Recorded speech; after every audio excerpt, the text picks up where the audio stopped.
আপনারা যারা ছাগল পালন করেন অবশ্যই ছাগলগুলোকে ছেড়ে দিয়ে খাওয়ানোর চেষ্টা করবেন, কারণ ছেড়ে দিয়ে খাওয়ালে হবে কি ছাগলগুলো দ্রুত সময়ের ভিতরে একটু বড় হবে, কারণ কি এটা প্রাকৃতিক খাবার খাবে এবং এরা একটু হাঁটাচলা করতে পারবে। আর এরা যখন হাঁটাচলা করতে পারবে তখন কিন্তু এরা রোগ প্রতিরোধ ক্ষমতা এরা বেশি করে পাবে ইনশাল্লাহ।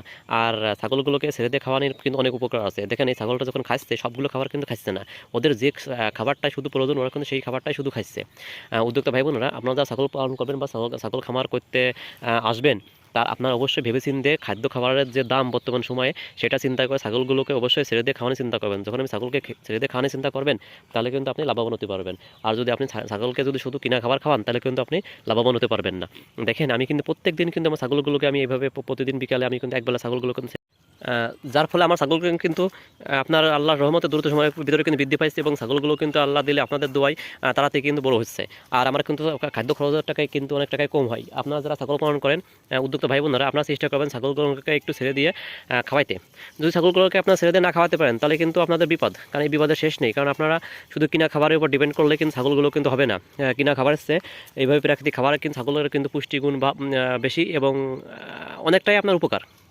আমি কিন্তু নতুন খামারি হিসাবে আমি প্রথমে যেটা আছে যে অ্যানালাইসিস করতে পারলাম যে ছাগলকে যদি আমি শুধু কিনা খাবারই খাওয়াই তাহলে কিন্তু আমার বিপদের শেষ নেই। আমাকে এই জন্য একটু কৌশলী হতে হবে, আমাকে একটু টেকনিকে খাদ্য খাবার খাওয়াতে হবে। যার কারণে আমি কিন্তু এদেরকে প্রত্যেকদিন বিকাল এবং সকালে কিন্তু এদেরকে একটু ছেড়ে দিয়ে খাওয়ানোর চিন্তা করতেছি এবং আমি কিন্তু তাই করতেছি। আপনারা যারা ছাগল পালন করেন বা বিশেষ করে উদ্যোক্তা ভাই বোনেরা একটু বেশি করে আপনারা চেষ্টা করবেন ছাগলগুলোকে ছেড়ে দিয়ে খাওয়াইতে। কিনা খাদ্য খাবার খাওয়ালে কোনো প্রবলেম নেই, আপনি খাওয়াতে পারেন, কিন্তু সেক্ষেত্রে আপনি লাভের চেয়ে লসটাই বেশি হবে। কারণ আপনি যদি একটা ছাগলে এক বছর যদি মনে করেন যে সে আপনি 15,000 টাকা লাভ করেন, তাহলে সেক্ষেত্রে আপনি কিনা খাবার খাওয়ালে যদি 10,000 টাকা খাবার খাওয়ান তাহলে কিন্তু আপনার 5,000 টাকা লাভ থাকে।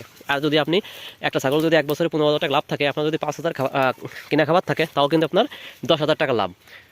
এই জন্য আমি সবসময় বলি যে ছাগলকে আপনারা সুষম খাবার এবং প্রাকৃতিক খাবার দিয়ে লাগবে। কারণ আমি প্রথমে কিন্তু আমি এদেরকে প্রচুর পরিমাণে কিন্তু কিনা খাবার খাওয়াইছি, গমের ভুসি, ভুট্টা ভাঙ্গা, তারপরে আপনার ধানের কুড়া, ডালের ভুসি ইত্যাদি খাবার, যেগুলো আপনার খুদ টুদ দিয়ে মিক্স করে খাওয়াতে সেই খাবারগুলো।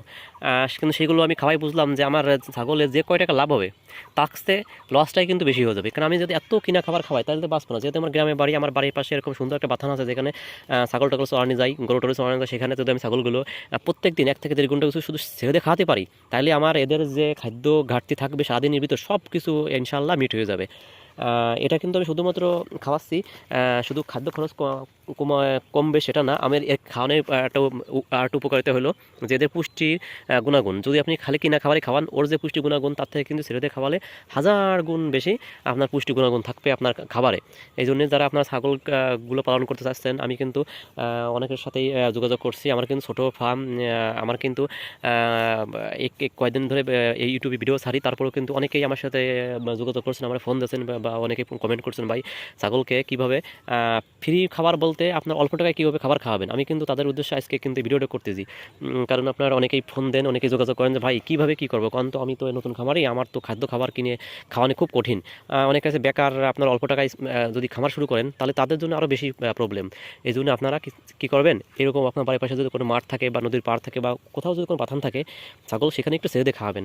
আপনি বেঁধে দিয়ে খাওয়ালে হবে, তবে বেঁধে দিয়ে খাওয়ালে আপনি যতটুকু এরিয়া থাকে শুধু সেইটুকুই খাইতে পারে, কিন্তু আপনি যখন ছেড়ে দিয়ে খাওয়াবেন তাহলে কিন্তু ওরা পুরো এলাকাদের খাইতে পারবে এবং আপনাকে একটু মেহনত করতে হবে, একটু পাশে থাকতে হবে। আর যারা কিনা খাবার খাওয়ান তাদের বিষয়টা আলাদা, ভাই আপনি খাওয়াতে পারেন আপনার সুবিধা মতো আপনি খাওয়াবেন। আর যারা লাগানি ঘাস খাওয়ান সেটা তো আলাদা বিষয়, লাগানি ঘাসও তো আপনার মোটামুটি ভালো, তবে লাগানি ঘাস আসছে এইভাবে ছেড়ে দিয়ে খাওয়ানো অনেক ভালো। তবে বর্ষাকালের কথা চিন্তা করে অবশ্যই আপনাকে ঘাস লাগাতে হবে। যদি আপনি ঘাস না লাগাতে পারেন ভাই তাহলে কিন্তু আপনার ছাগল পালন করে আশা ছেড়ে দিতে হবে। কারণ ছাগল পালন করতে গেলে কিন্তু অবশ্যই ছাগল না শুধু গরু আপনার বাড়িতে আপনার খ্যাত দরকার নেই। কারণ আমাদের কিন্তু আপনার কোনো খড় নেই, কারণ আমরা এরকম চাষবাস করি না, যার কারণে আমাদের কোনো খ্যাট টান নেই। খ্যার কিন্তু আমি কিনে খাওয়াই। তারপরে কিন্তু আমি ছাগল কিনছি এই জন্য যে ছাগলগুলো একটু একটু বাইরে বেঁধে দিয়ে খাওয়া যাবে, আর গরুর মতো এদের অত বড় পেট না, মোটামুটি একটু খাবার হলেই হয়ে যাবে। যার কারণে আমি কিন্তু এইভাবে এদেরকে রাখছি।